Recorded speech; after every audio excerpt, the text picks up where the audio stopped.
Hello, welcome back to Blender. In the previous lecture, we learned how to move, scale and rotate an object. So in this lecture, we will be enhancing our knowledge in that. We will learn to manipulate an object in the scene to a precise location, scale or angle of rotation. To do this, we will learn precision manipulation of objects. And for this, you will need to remember the properties window of objects. In the last lectures, I have taught you what is properties window of object. So we know that properties window is hidden by default. So to toggle it, press the N key on the keyboard. Now this is the properties window of the object. It shows whatever properties are concerned with the object. Now here we can see all these values are 0 as the object is located in the center and the scale is of 1 unit. So suppose if I want to move my object 5 units in x-axis, I will just go to the location tab and for the value of x-axis I will enter 5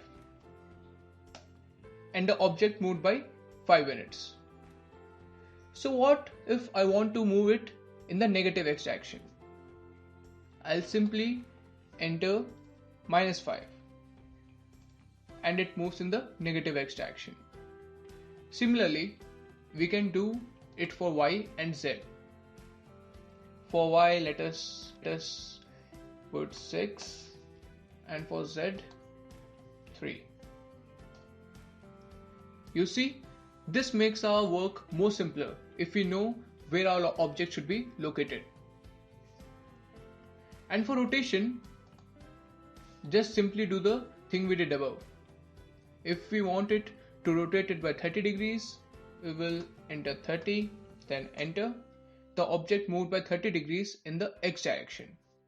And if I want to move it by 30 degrees in the opposite x direction, then I'll enter -30 and it moved in the opposite x direction. Similarly, we can move the object in y and z directions. I will leave it for you.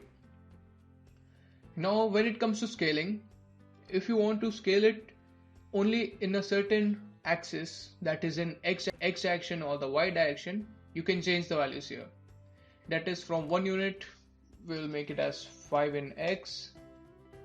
And if you want the object to be of same units in all direction, then we will keep the value 5 for x, y and z.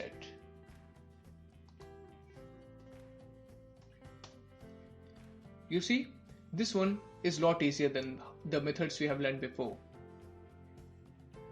But always remember, precision manipulation will be helpful only when you master the basic transformation movements of Blender. This will only help in a little advanced level. But for now, just remember what is precision manipulation.